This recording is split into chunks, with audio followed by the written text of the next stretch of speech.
Hello students, class 12 business studies का first chapter nature and significance of management. इसमें से आज हम पढ़ने वाले हैं objectives of management. Last video में हमने देखा था what are the characteristics of management और इफ़ेक्टिविटी क्या होती है, इफ़िशियंसी क्या होती है, ये सारी चीज़ें। अगर आपने वो वीडियो नहीं देखा होगा तो उसका लिंक मैंने डिस्क्रिप्शन बॉक्स में डाल दिया है, आप वहाँ से वॉच कर सकते हैं। और अगर आपको उसमें कुछ डाउट हो तो आप मुझे कमेंट बॉक्स में पूछ भी सकते हैं। ठीक है, तो चलिए शुरू करते हैं आज का video, that is objectives of management. Now there are 3 objectives of management. First is economic objective, then the second one is social objective and the third one is personal objective. So first objective है economic objective.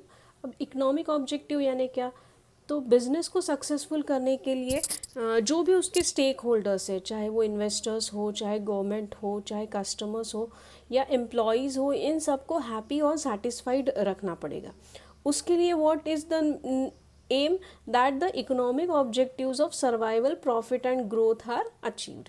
ठीक है, तो सबसे पहले आता है survival. Survival यानी क्या, मैनेजमेंट को ये इंश्योर करना पड़ेगा कि बिजनेस को चलाने के लिए जितना भी ज़रूरी खर्चा है, cost of running the business operation is met, वो अचीव हो जाए, वो खर्चा निकल जाए, यानी सर्वाइवल हो जाएगा। हम बिजनेस को अपने आप को सर्वाइव कर पाएंगे बिजनेस एनवायरनमेंट में। ठीक है, फिर the next one is profit, यानी हम सिर्फ सर्वाइवल के लिए तो नहीं आए हैं, we need to earn the profit, the main motto is to earn the profit. So after survival, that is after achieving the cost of running the business, at least some margin should be left for the investors, that is their return, है ना। उसी के लिए उन्होंने invest किया है हमारे business में, तो उनके लिए कुछ ना कुछ रिटर्न हमारे पास बचना चाहिए, that is called as profit. So what do mean by profit? Profit means total revenue minus the cost of running the business operations.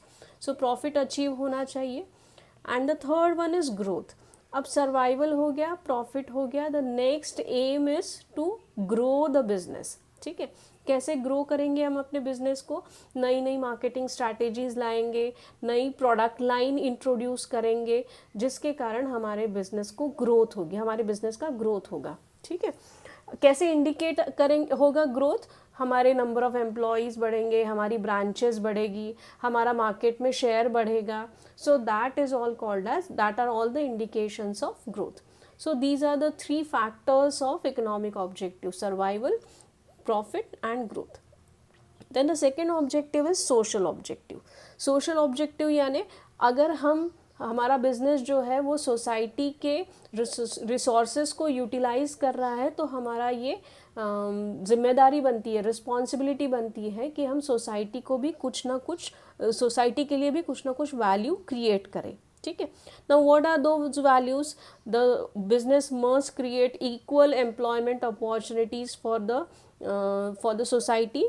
Then उसके बाद जो भी प्रोडक्शन टेक्निक्स हम यूटिलाइज कर रहे हैं वो एनवायरनमेंट पोल्यूशन फ्री हो। ठीक है, ताकि सोसाइटी को उसके कारण कुछ हार्म ना हो। सिमिलरली सोशल ऑब्जेक्टिव में आता है कि हम लोग बिजनेस ने एजुकेशन स्प्रेड करना चाहिए, welfare activities for women, children, ये सारी कंडक्ट करनी चाहिए। So these are all the social objectives of the business. And the last one is personal objective. अब पर्सनल ऑब्जेक्टिव में आते हैं हमारे एम्प्लॉयज़, बिजनेस को जो ग्रो करने के लिए हेल्प करते हैं, दोज आर ऑल इंडिविजुअल्स। तो इनका भी ध्यान रखना ये बिजनेस का रिस्पॉन्सिबिलिटी है। सो एम्प्लॉयज़ में क्या क्या होता है, उनकी फाइनेंशियल नीड्स होती है। फाइनेंशियल नीड्स को कैसे सेटिस्फाई कर सकते हैं हम एम्प्लॉयज़ की? उनको कॉम्पिटिटिव सैलरीज़ दे के, उनको पर्क्स या फैसिलिटीज़ दे के। फिर उनकी सोशल नीड्स होती है, what are their social needs, कि उनको रिकग्निशन मिलना चाहिए। सो हम उनको अप्रिशिएट करके, रिवॉर्ड्स दे के हम उनको रिकग्नाइज कर सकते हैं।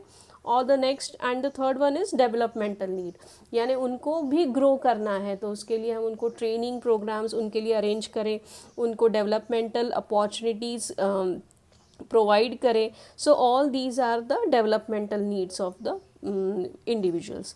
सो ये 3 ऑब्जेक्टिव्स है मैनेजमेंट के, that is economic objectives, social objectives and personal objectives. So students, आज हमने देखा है objectives of management.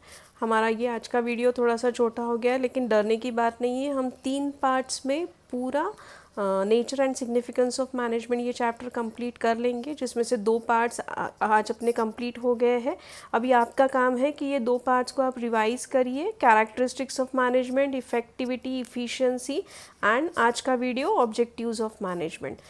मैं आपको मिलती हूँ इस चैप्टर के 3rd पार्ट में. तब तक के लिए all the very best and bye bye.